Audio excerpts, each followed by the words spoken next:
Hello student, welcomes again in maths class. बेटा ITF के बाद आप सबको मालूम है कि आईटीएफ लास्ट क्लास तक कंप्लीट कर चुके हैं।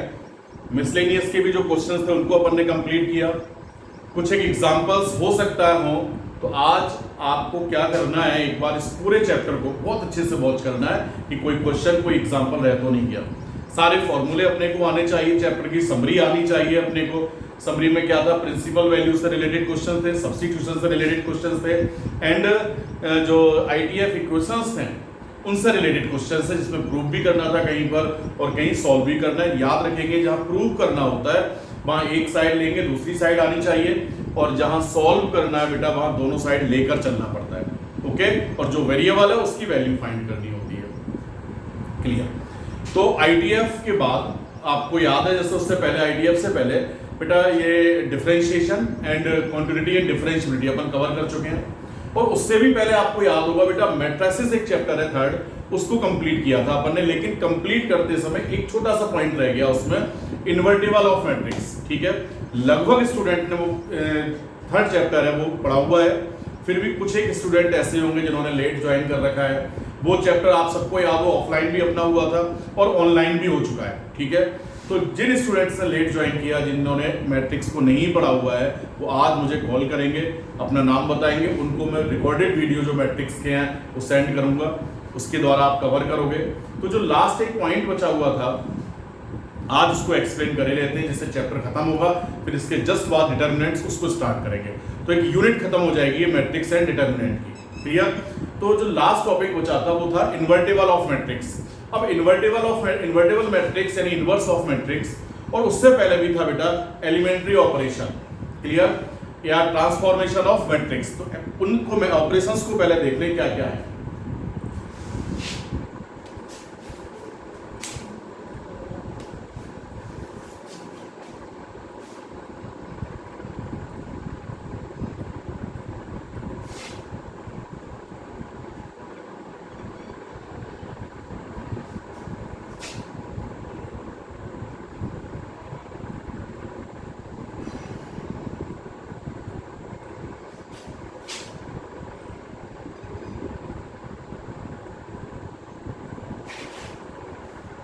एलिमेंट्री ऑफ ऑपरेशन, एक सेकंड, एलिमेंट्री ऑपरेशन ऑफ नहीं हो गया। ठीक है, एलिमेंट्री ऑपरेशन या ट्रांसफॉर्मेशन ऑफ मैट्रिक्स। ठीक है, प्रारंभिक संक्रिया, हिंदी में क्या बोलते हैं इसको, प्रारंभिक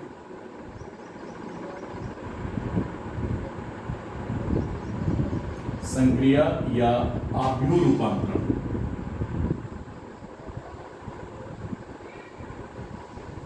बहुत ध्यान से सुनेंगे, अच्छा टॉपिक है।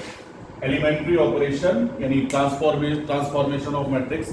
तो 6 एलिमेंट्री ऑपरेशंस है। ठीक है, 3 रोज के लिए और 3 कॉलम्स के लिए। तो क्या है, तो फर्स्ट तो ये है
पहला ऑपरेशन क्या बेटा था, interchange of any 2 rows oblique लगा के कॉलम। तो 2 रोज और 2 कॉलम को आपस में इंटरचेंज करना। तो इसको किस तरह से अप्लाई करते हैं इस रूल के लिए, इस ऑपरेशन के लिए, वो देखते चलिए। फॉर एग्जांपल, जैसे कहीं एक मैट्रिक्स है ये 2 4 3 -1 2 1 0 3 1। क्लियर? पहले तो ये समझ जाए इन ऑपरेशंस का यूज कहां करना है, ये तो क्वेश्चन बताएगा। अभी तो सिर्फ आपको ये देखना है कि ये ऑपरेशंस होते हैं और इनको अप्लाई कैसे करते हैं, कहां करना है, ये क्वेश्चन में पता चलेगा। ठीक है, तो फर्स्ट ऑपरेशन क्या है बेटा, the interchange of any two rows या कॉलम्स। ठीक है, टू रोज और टू कॉलम को आपस में चेंज करना है, इंटरचेंज करना है। तो किस तरह से करेंगे और सिंबोकली इसको लिखते कैसे हैं वो देखते चलिए।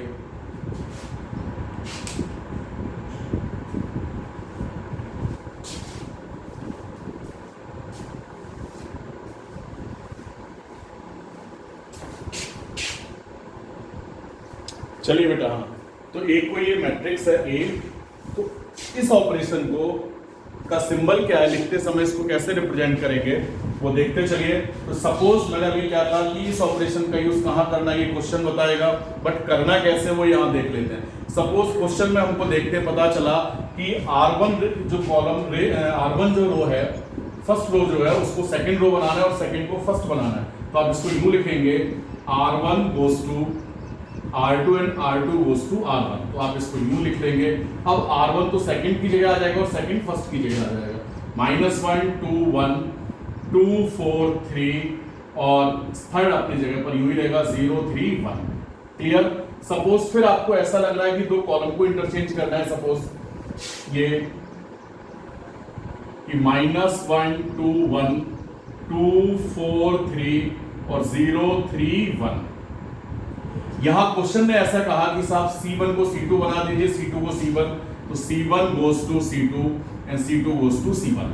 तो यहां C1 की जगह तो C2 आ जाएगा, यानी 2 4 3 -1 2 0 और 1 3 1, इस तरह से। क्लियर। तो सिंबॉलिकली इसको आप यूं लिखेंगे कि Ci गोज टू Cj और Cj goes to Ci। ith column को jth कॉलम में कन्वर्ट करना, या रो के लिए Ri गोज टू Rj और Rj goes to Ri। Clear. तो इस तरह से कोई से दो रो या कोई से दो कॉलम को जब इंटरचेंज करते हैं तो उनका सिंबल ये होगा। अब I और J कुछ भी हो सकते हैं, Ci यानी C1 को C2 में या C2 को C3 में, इस तरह से अपन को दो रो या कोई से दो कॉलम को इंटरचेंज कर सकते हैं। क्लियर। कहां करेंगे क्वेश्चन में पता चलेगा। तो फर्स्ट ऑपरेशन तो यही हो गया कि दो रो या दो कॉलम को इंटरचेंज करना। उसके बाद सेकंड नंबर पर है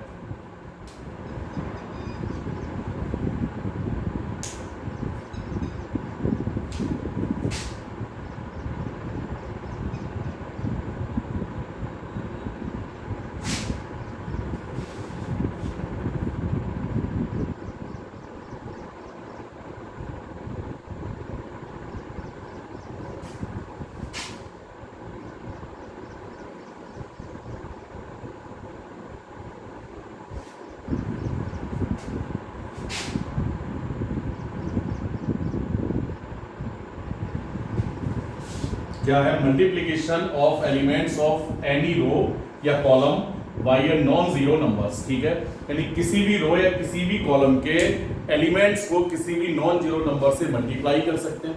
कब करेंगे क्वेश्चन बताएगा, ध्यान रखना है, अपने को अभी पता नहीं चलना है कि कहां करना है। ठीक है, क्वेश्चन में रिक्वायरमेंट होगी तो अपन किसी भी नंबर से मल्टीप्लाई करेंगे उस रो के सारे एलिमेंट्स को या किसी भी कॉलम के सभी एलिमेंट्स को। इसका सिंबल क्या होगा, आप इसको यूं लिखेंगे कि सपोज Ri कोई रो है तो Ri goes to K into Ri। Clear. यानी K कोई भी नॉन जीरो कांस्टेंट नंबर हो गया। उसके बाद इसी तरह से कॉलम के लिए Ci goes to K into Ci। Suppose एक एग्जांपल ले लीजिए, A इज इक्वल टू 2 3 1 -1 2 1 0 2 1 या 0 2 3 ये है। और जरूरत पड़ रही है बेटा Ri रो को R1 रो को, सपोज R1 को 2 से मल्टीप्लाई करने की जरूरत कब पड़ेगी ये क्वेश्चन बताएगा। ठीक है, तो R1 goes to 2 into R1, तो ये आ जाएगा बेटा, सारे एलिमेंट्स को 2 से मल्टीप्लाई करेंगे तो 4 6 एंड 4 सॉरी 2, बाकी दो को एज इट इज रहने देंगे, 1 2 -1 2 1 एंड 0 2 3। ऐसे ही सपोज जरूरत पड़ जाए C2 कॉलम को 1/2 से मल्टीप्लाई करने की, तो C2 गोज टू 1/2 C2। तो फर्स्ट कॉलम तो यूं ही रहेगा, 4 -1 0, सेकंड कॉलम में 2 से डिवाइड करना है, 1/2 से मल्टीप्लाई करना है, तो ये हो जाएगा बेटा 3, ये 1 और ये 1 और ये 2 1 3। क्लियर। तो इस तरह से किसी भी मैट्रिक्स के किसी भी रो या किसी भी कॉलम के एलिमेंट्स को किसी भी नॉन जीरो नंबर से मल्टीप्लाई किया जा सकता है। लेकिन फिर वही बात याद रखनी है, यहाँ तो सिर्फ इतना देखना है कि ये जो ऑपरेशन है उसको अप्लाई करना कैसे है, लेकिन कहाँ करना है, कब करना है, ये क्वेश्चन में पता चलेगा। क्लियर? नोट करिए, फिर लास्ट देखेंगे क्या है। फटाफट से नोट कर लीजिए बेटा। इसके बाद जो थर्ड ऑपरेशन है वो देख लीजिए।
द नेक्स्ट प्रॉपर्टी क्या है कि the addition to the elements of any row या column the corresponding elements of any other row column by multiplying any non zero numbers. यानी क्या है इसका मतलब कि किसी भी रो या किसी भी कॉलम के एलिमेंट्स के साथ किसी भी दूसरी रो या दूसरे कॉलम करस्पॉन्डिंग एलिमेंट्स को ऐड कर सकते हैं या सब्ट्रैक्ट कर सकते हैं। ठीक है, सब्ट्रैक्शन का मतलब हो जाएगा, जैसे इसका सिंबल ये होगा, सपोज ऐसे समझ जाएं, the addition to the elements of any row या column the corresponding elements of any other row या column by multiplying any non zero numbers. ठीक है, जैसे ये कोई मैट्रिक्स है ए, पहला तो सिंबल देख लें इसका कि ri रो को, ith रो को चेंज करना, ith row goes to ri plus k into rj। ठीक है, k कोई भी कांस्टेंट है, यानी किसी भी रो को किसी भी नॉन जीरो नंबर से मल्टीप्लाई करके ऐड किया जा सकता है। तो वही मैंने लिखा है यहाँ पर, the addition to the elements of any row column the corresponding elements of any other row. ठीक है, तो किसी भी रो या किसी भी कॉलम के एलिमेंट्स को किसी भी दूसरी रो या कॉलम के करस्पॉन्डिंग एलिमेंट्स के साथ ऐड किया जा सकता है। कैसे? Bye multiplying any non zero number, यानी इसमें किसी भी नॉन जीरो नंबर से मल्टीप्लाई करें और इसके साथ ऐड कर सकते हैं। उसी तरह से सी आई कॉलम है, उसको भी लिख सकते हो C I plus K into C J. Clear? For example जैसे कहीं लिखा है ए इज इक्वल टू कोई मैट्रिक्स है 2 3 1 -1 2 0 3 2 1।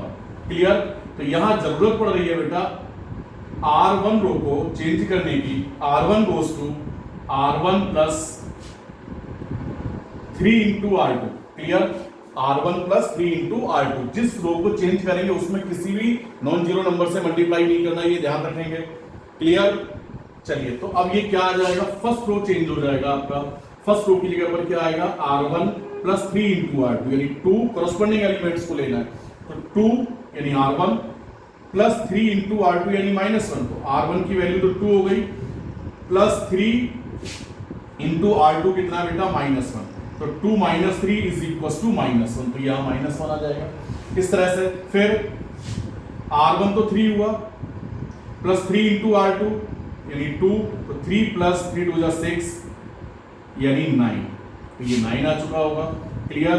फिर R1 का मतलब 1 प्लस 3 इंटू R2 का मतलब 0, यानी 1 ही रह जाएगा, ये 1। तो फर्स्ट रो अब क्या बन गया इस ऑपरेशन के बाद -1 9 एंड 1, और सेकंड को एज इट इज रखेंगे -1 2 0 3 2 1। क्लियर। तो फर्स्ट रो पर ये ऑपरेशन अप्लाई किया, तो जो मैट्रिक्स का नया चेंज होकर रो क्या बन गया -1 9 1। उसी तरह से कॉलम को भी कर सकते हो बेटा।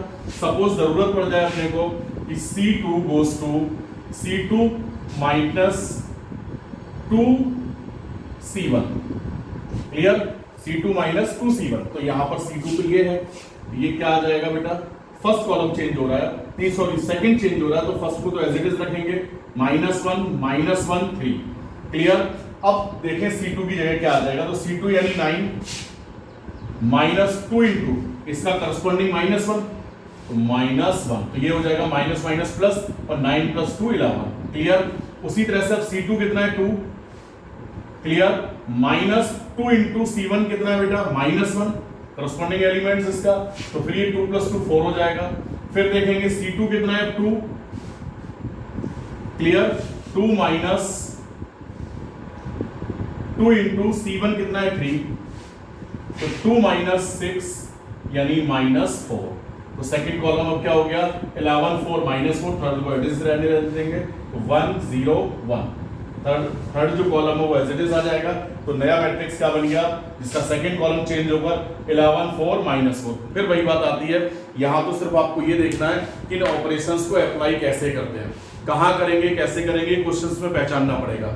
जब क्वेश्चन की रिक्वायरमेंट होगी उस समय उसके अकॉर्डिंग ऑपरेशन यूज करेंगे। एक बात और, जिस किसी भी क्वेश्चन में आप अपने जो क्वेश्चन सॉल्व करने जा रहे हैं तो उस क्वेश्चन को अगर रो के ऑपरेशंस द्वारा सॉल्व करेंगे तो कॉलम का अप्लाई नहीं करना, और कॉलम के द्वारा अगर आप क्वेश्चन को सॉल्व करेंगे तो रो के ऑपरेशंस को अप्लाई नहीं करेंगे। यानी किसी भी किसी भी क्वेश्चन को सॉल्व करने के लिए या तो सिर्फ रो के ऑपरेशंस का यूज करना है या केवल कॉलम के ऑपरेशन का यूज करना है, दोनों को मिलाकर एक क्वेश्चन पर अप्लाई नहीं करना, ये ध्यान रखेंगे।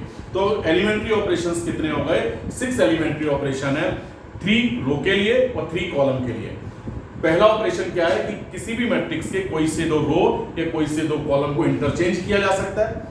इंटरचेंज करने का सिंबल क्या था, Ri गोज टू Rj और Rj गोज टू Ri बता रखा है। उसी तरह से कॉलम को इंटरचेंज कर सकते हैं। सेकंड क्या था कि किसी भी मैट्रिक्स के किसी भी रो या किसी भी कॉलम के एलिमेंट्स को किसी भी नॉन जीरो नंबर से मल्टीप्लाई किया जा सकता है। क्लियर।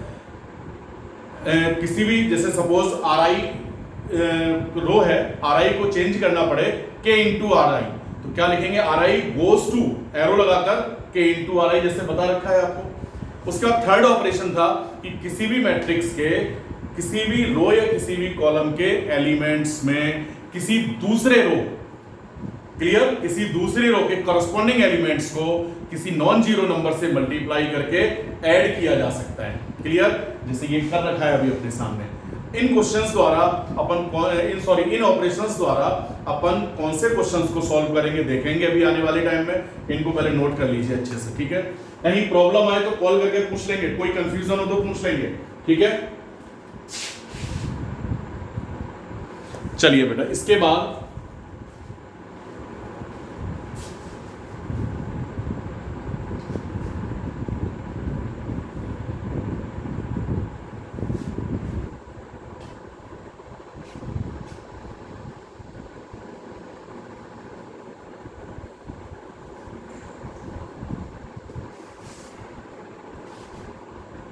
एलिमेंट्री ऑपरेशंस के बाद बेटा इनवर्स ऑफ मैट्रिक्स देख लें क्या है।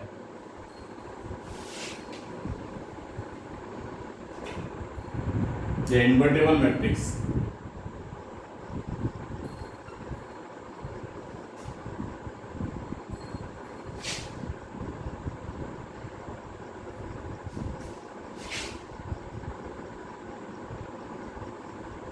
इन्वर्टेबल मैट्रिक्स क्या है पहले तो इसका डेफिनेशन देख लें। तो डेफिनेशन में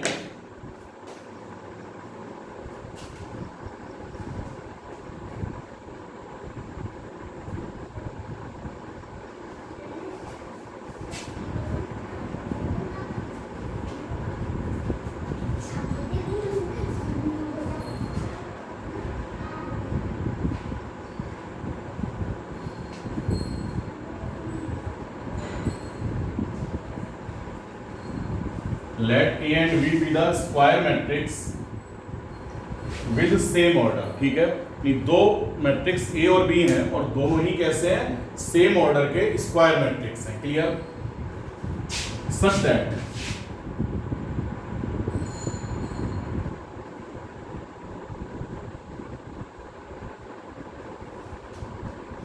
ए B is equal to B A, और सेम ऑर्डर के हैं और वो भी इस तरह के हैं कि A B is equal to B A, यानी ए का बी से मल्टीप्लाई किया, बी का ए से मल्टीप्लाई किया, दोनों का प्रोडक्ट सेम आया, A B is equal to B A is equal to I आ जाए। हमने आपसे कहा था कि दो मैट्रिक्स हैं ए और बी, उनका प्रोडक्ट ए बी और बी ए हमेशा अलग अलग आता है, केवल एक स्पेशल कंडीशंस को छोड़कर। तो वो स्पेशल कंडीशन यही है कि A B is equal to B A अगर आता है तो हर हाल में आई के इक्वल आएगा बेटा।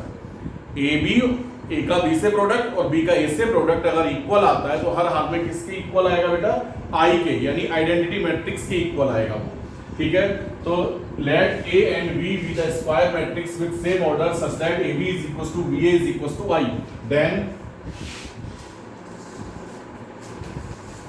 A is called inverse of matrix B and B is called inverse of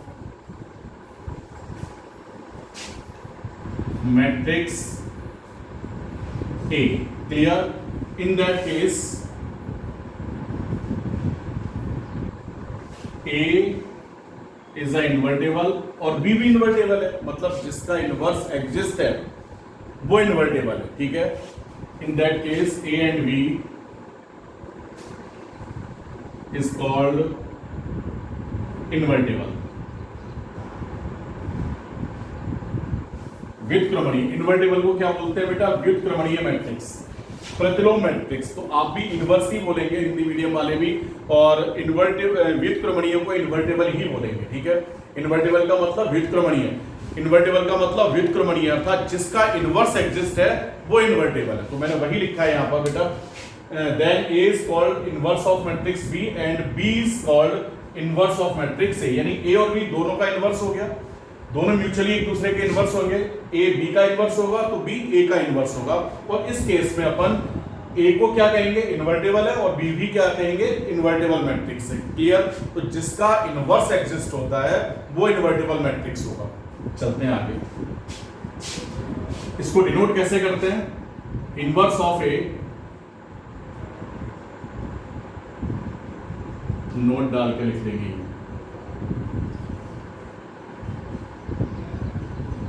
inverse of A is denoted by A inverse, A की पावर -1 यानी A inverse, क्लियर। और B is denoted by B inverse, ठीक है, याद रखेंगे। तो यहां पर इस AB is equals to VA is equals to I को आप यूं लिख सकते हो, A और B क्या बन गया, A का इनवर्स, यानी A inverse is equals to B and B inverse is equals to A। तो यहां पर इस B की जगह पर बेटा A इनवर्स नहीं लिख सकते क्या, तो ये बन जाएगा A into A inverse is equals to I, ये याद रखेंगे थ्योरम, क्लियर। इसके बाद तो इनवर्स मैट्रिक्स क्या, ये समझ में आना चाहिए कि जिन दो मैट्रिक्स का प्रोडक्ट I आ जाए, जिन दो मैट्रिक्स का प्रोडक्ट I आ जाए तो दोनों एक दूसरे के क्या कहलाते हैं, इनवर्स कहलाते हैं।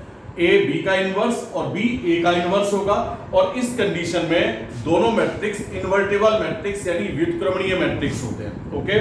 सिंबल क्या है, A का इनवर्स यानी A इनवर्स और B का इनवर्स B इनवर्स, इस तरह से B की पावर -1, ये सिंबल हो गए, क्लियर। और फॉर्मूला बन गया आपके पास एक A into A inverse is equals to I। चलिए इसके बाद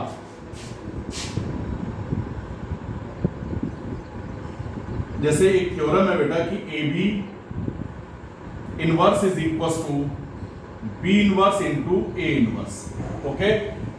प्रूफ भी करना है तो इसका प्रूफ भी देखते चलिए।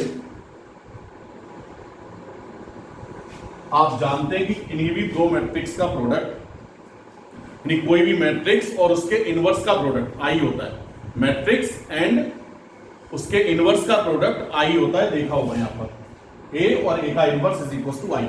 उसी तरह से आप यूं लिख सकते हो because A B into inverse of A B is equal to I. Clear. अब ए इनवर्स से मल्टीप्लाई कर दीजिए दोनों तरफ, तो ये हो जाएगा बेटा A inverse into A B, और ये A B inverse is equal to A inverse आई।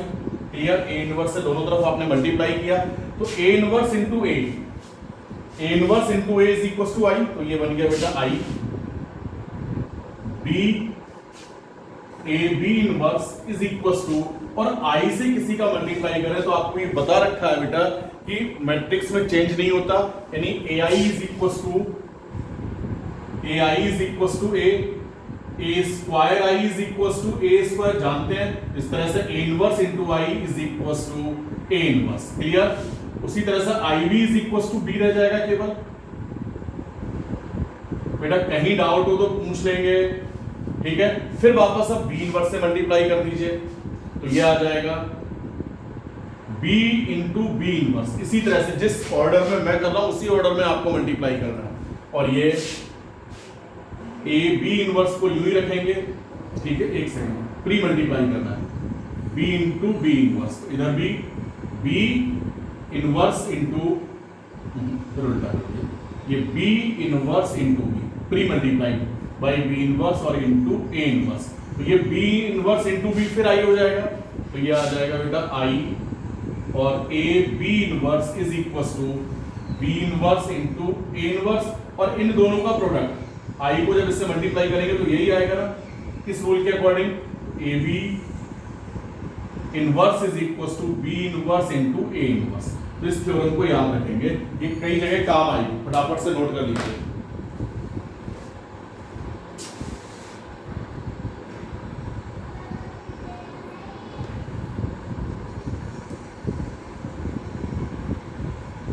तो बेटा एक बात याद रखेंगे कि इन्वर्टेबल मैट्रिक्स के डेफिनेशन के बाद अपन इनवर्स ऑफ मैट्रिक्स फाइंड करेंगे। तो इनवर्स ऑफ मैट्रिक्स को फाइंड करने के तीन मेथड हैं, एक तो इसी चैप्टर में है और दो नेक्स्ट चैप्टर में मिलेंगे। इस चैप्टर में तो जब इनवर्स फाइंड करेंगे वो एलिमेंट्री ऑपरेशन द्वारा फाइंड करेंगे। तो अगला टॉपिक है find the inverse of matrix by elementary operation, यानी किसी भी मैट्रिक्स का प्रतिलोम मैट्रिक्स प्रारंभिक संक्रियाओं द्वारा ज्ञात करना। ठीक है, नेक्स्ट क्लास में इसको एक्सप्लेन करेंगे। तो आज आपको सिर्फ इतना देखना है कि एलिमेंट्री ऑपरेशंस हैं क्या क्या, उनको कैसे अप्लाई करते हैं, कहां करेंगे, ये तो क्वेश्चंस में पता चलेगा।